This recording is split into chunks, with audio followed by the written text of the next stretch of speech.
a lot of it, from what we've seen, comes down to the choice of really good assets. Like a picture's 1,000 words, really, and you can have what could be like an off-the-shelf solution from an e-commerce solution. But if you kind of place in that nice brand imagery with some nice messaging, that's a way of saying something that people will resonate with and attach to.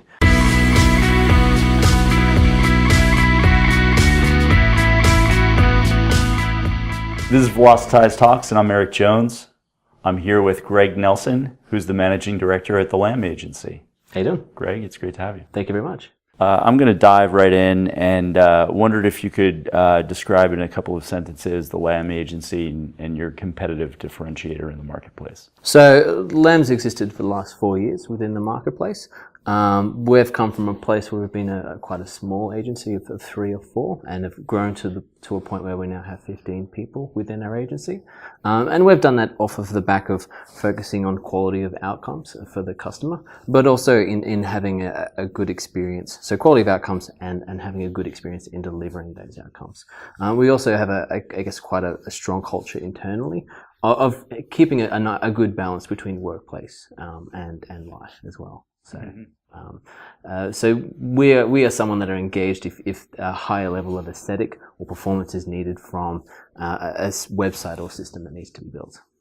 How given that the public customers, clients are increasingly deluged by all manner of information and content,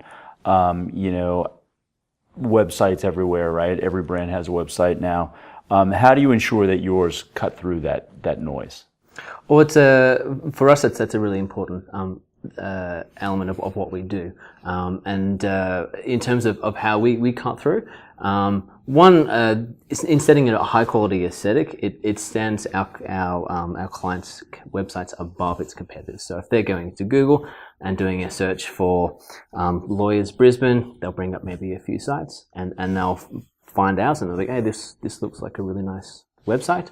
And beyond that, it's looking at the messaging that we have on the site. So it's really clear, like this is a law firm, and this law firm specializes in family law, and they specialize in, guaranteed settlements or something like that. So really clear messaging is important. Like in a world where, there's unlimited information, like conciseness and clarity of that position is key for us. You talked about design aesthetic. Yes. How has that changed over the last 4 years? What are some of the biggest changes that you've seen develop over that period of time? Well, definitely the responsive paradigm's become a bit more developed. Like 4 years ago, everyone was doing responsive sites, but they were poor responsive sites. So moving more to or getting more of a balanced mobile first approach to design. But the other thing in relation to mobile is the speed element. So websites now and Google specifically biases towards site speed. And if you have a site that's not loading quickly, people will abandon the site and will go to the next result in the search result. Do you think, how do you see the website playing in that sort of world? Has the sort of balance shifted in favor of a mobile website versus, an app? I definitely don't think. I think it's still always going to be an element of desktop first design in some aspects, purely because of the economics of it. Like having full mobile, tablet, desktop designs is quite expensive. But definitely in terms of having a mobile experience, which is not handicapped because they've taken a desktop design and just crunched it down to this 2 meter long experience that is still quite common at the moment. So as much as it would be nice that everyone is doing mobile first design, I think the orientation is just spending more time on vetting the mobile solution just to make sure that it is actually a strong mobile experience.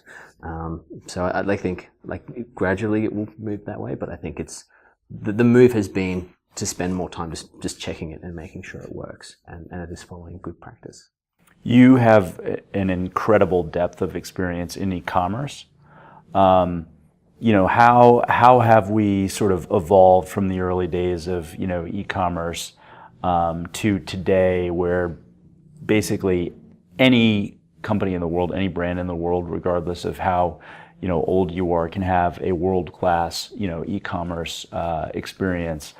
Tell us a little bit about your observations along the past 25 years or so. Well, we obviously moved away from where everyone's building their own website from scratch.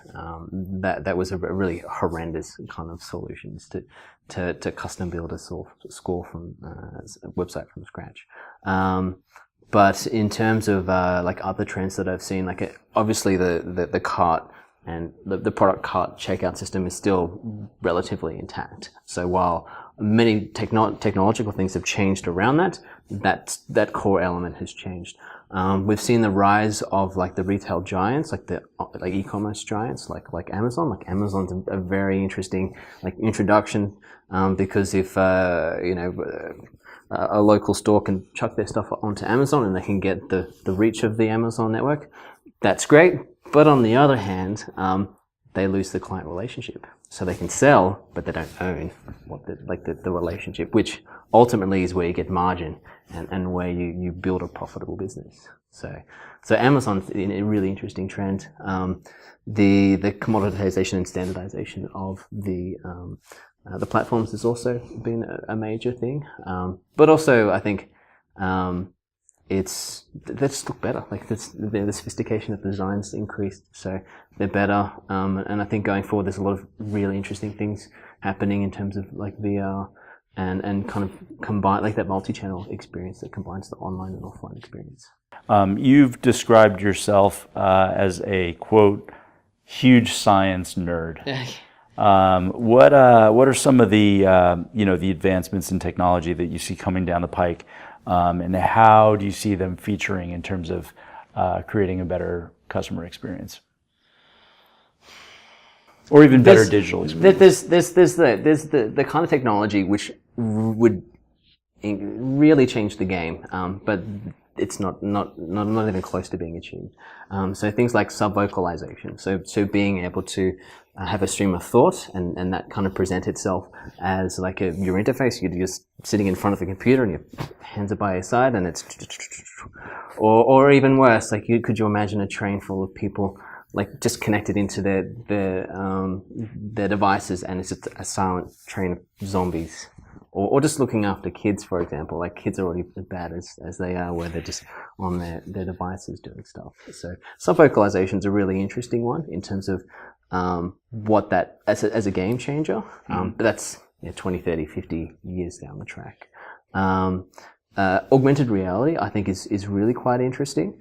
For example, I think buying a piece of furniture at the moment, like lots of people like to go to like an IKEA or like a Super Amart in Australia, and then they need to get a sense of the size of it. But with augmented reality, you can load up an application, you can kind of pick your piece of furniture and just you can size it. And you go, yes, it will fit there. You don't need to worry about, get the tape measure it, make sure the depth, height, and width work.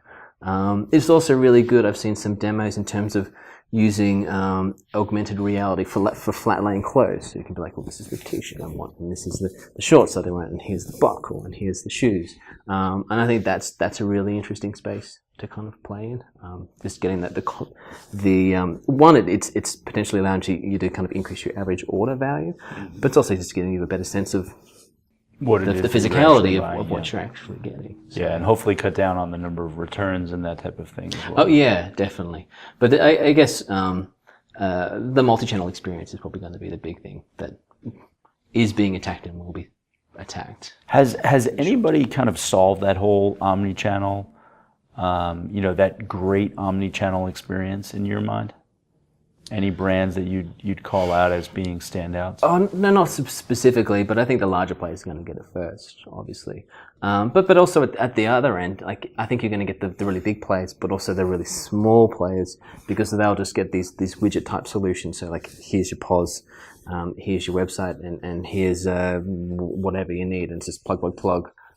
And because of the simplicity of their system, it's that will make it easy because of just how low sophistication their solution is. But they still have that multi-channel experience. So not off the top of my head, but I think it's either going to be the very big players or the very small players that kind of get there. You had a sort of interesting article recently on, 5 signs that your digital project is headed for failure. Could you talk through those?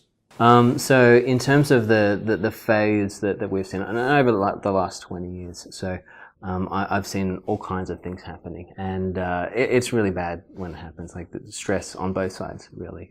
And like ultimately it comes down to precursor elements, so things that if you did, there wouldn't be a problem. So having a strong degree of scoping of your solution and making sure that you're very clearly articulated all of the elements of the solution, and so it's clear not only for you but for the customer what needs to happen, because what may be obvious for me as a technical person isn't necessarily what's obvious and clear to my client.